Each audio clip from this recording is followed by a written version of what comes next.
Bread of the Kingdom today. What's going on, you guys? I hope you're having a good day. Let's go. We got to bring a little fire, a little electricity up in this Kansas City Chiefs mock because they're one that they've got some interesting decisions to make. There's a couple of areas that they could really focus in on. Let's go through those. Quarterback's not one of them, right? We got Patrick Mahomes in here. You got Justin Fields to back him up. Chris Oladokin didn't look too bad. They're bringing Jake Eener, rock and rolling.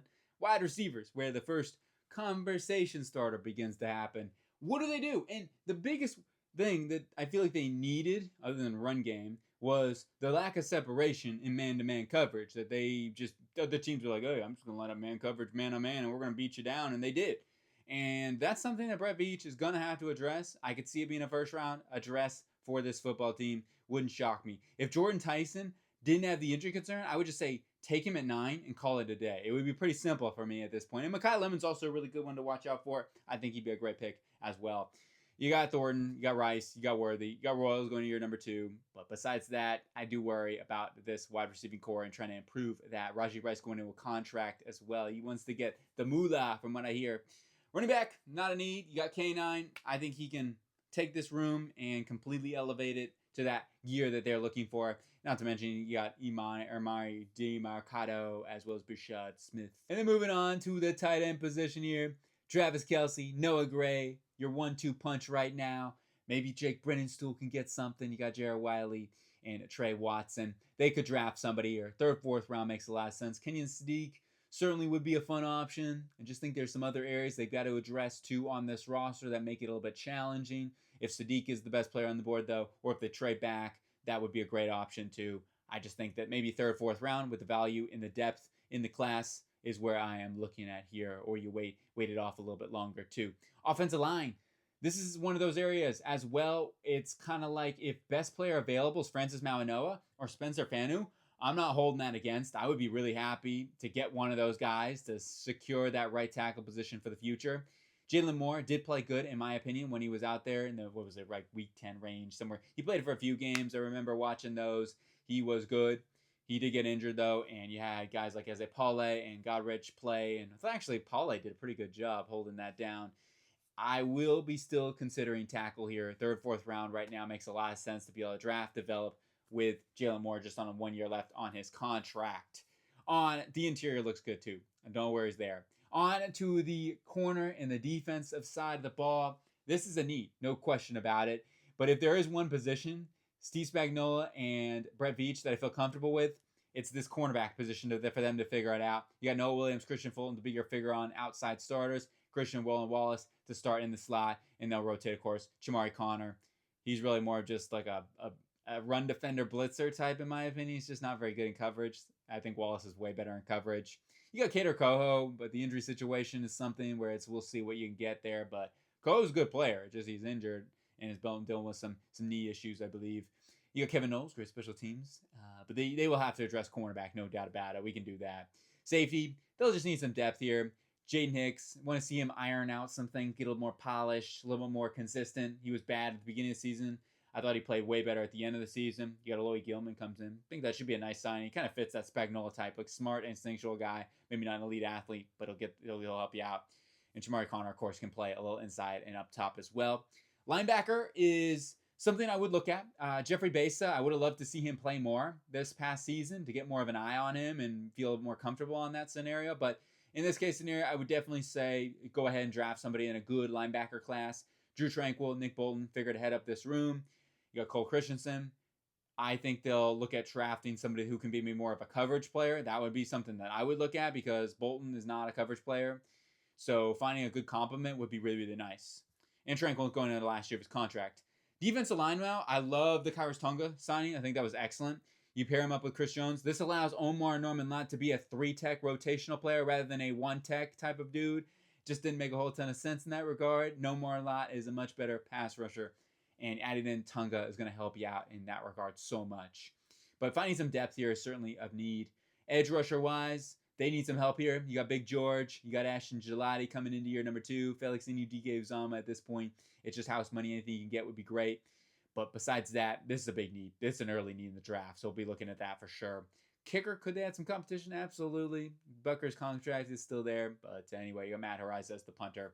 You got solid enough special teams So that's kind of it there. And let's get into the draft. I'm going Ruben Bain, number 9. This is, if he's on the board, this is a no-brainer selection.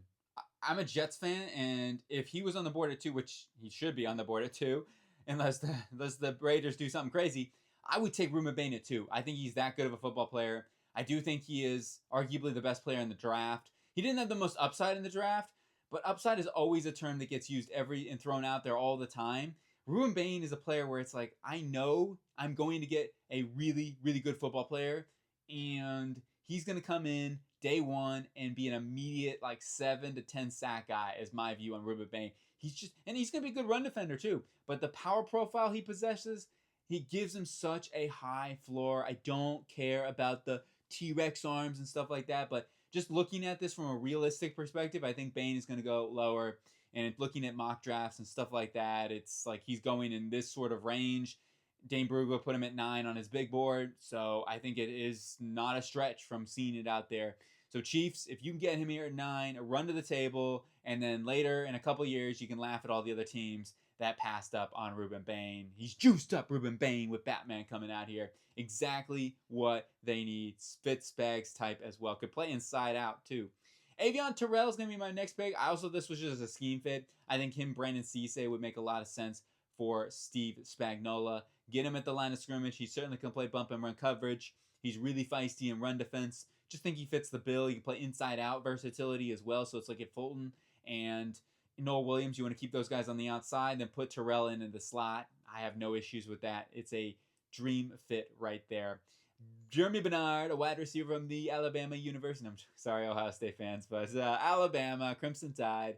I got some Tide detergent over there, but I'm going to go ahead and take Jeremy Bernard here. Just a really well-rounded receiver. Is he that true, dominant, one-on-one separator in man coverage? No, but he's also kind of like the Emeka Buka. He's a reliable weapon that you can count on week in and week out to make plays for you, and they need some help at wide receiver. I certainly would say if Ruben Bain's not on the board, see if you can get Jordan Tyson still in a trade down if possible, or Mekhi Lemon makes a lot of sense. They need some more help for sure. But Jeremy Bernard, I think, would be a good option here if they waited till round 2. Going on to round number 3, we're going and taking Kyle Lewis, a linebacker from Pittsburgh.